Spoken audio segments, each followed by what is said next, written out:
중년의 재혼은 젊은 시절의 결혼과는 다릅니다. 인생 경험이 쌓이고 경제적 정서적 책임이 많아진 만큼 더 신중한 결정이 필요합니다. 중년 재혼이 성공하려면 현실적인 부분과 감정적인 부분을 균형 있게 고려해야 합니다. 중년이 재혼하는 이유를 먼저 알아볼까요? 외로움과 정서적 안정을 위해. 중년이 되면 자녀들이 독립하거나 이혼사별로 인해 홀로 지내는 시간이 길어집니다. 이때 새로운 인연을 통해 정서적 안정과 삶의 즐거움을 찾으려는 경우가 많습니다. 인생의 동반자가 필요기 때문에. 젊은 시절에는 사랑과 열정이 중요했다면 중년에는 서로를 이해하고 존중하며 함께 의지할 수 있는 동반자를 찾고자 합니다. 경제적 사회적 이유로. 홀로 생활하는 것이 경제적으로 부담되거나 사회적 관계에서 배우자가 있는 것이 유리한 경우도 있습니다. 서로 경제 적정서적 도움을 주고받으며 안정된 생활을 원하기도 합니다. 새로운 시작과 행복을 위한 선택. 중년이 되면 삶의 가치관이 바뀌고 남은 인생을 더 행복하게 살기 위해 새로운 관계를 시작하는 것을 고민하게 됩니다. 원하는 재혼 상대를 찾으신 여러분 축하합니다. 그럼 중년의 재혼을 결심한 여러분이 고려해야 할 점에 대해 구체적으로 알아보도록 하겠습니다. 고려해야 할 점 첫 번째. 현실적인 조건과 경제적 문제. 젊은 시절에는 사랑이 우선이었다면 중년 재혼에서는 현실적인 문제가 더욱 중요해집니다. 각자의 재산, 부채, 경제적 책임 부양할 가족 포함을 명확히 논의해야 합니다.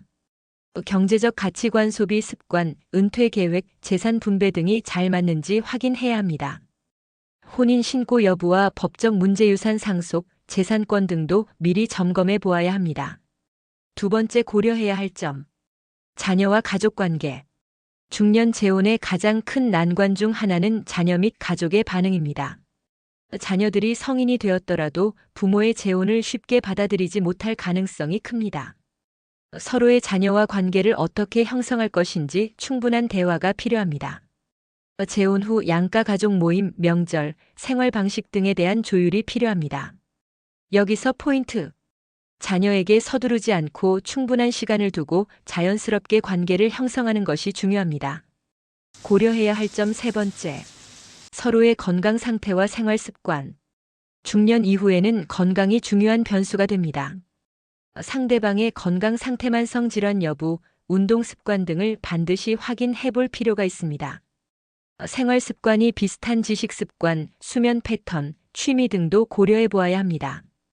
건강과 관련된 장기적인 계획보험, 병원비 부담 등도 논의해 두어야 합니다. 고려해야 할 점 네 번째. 감정적 성숙과 갈등 해결 방식. 아주 중요합니다.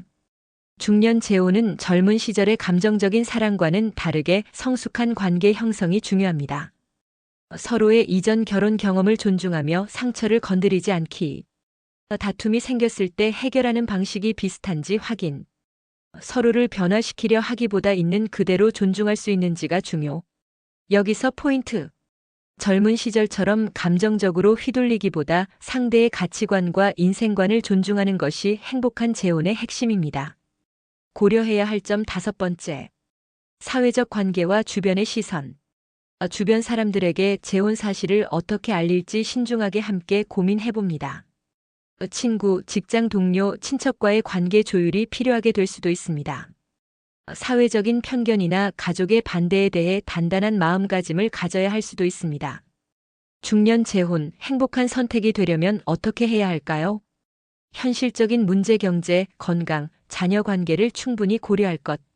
서로를 변화시키려 하지 말고 존중하며 있는 그대로 받아들일 것. 자녀와의 관계를 조급하게 해결하려 하지 말고 시간을 두고 자연스럽게 적응할 것. 감정적 충동이 아닌 장기적인 인생을 함께할 수 있는 사람인지 고민할 것. 중년 재혼은 인생의 두 번째 기회가 아닌 새로운 시작입니다. 더 깊은 이해와 성숙한 관계로 행복한 동반자를 만나는 것이 가장 중요합니다.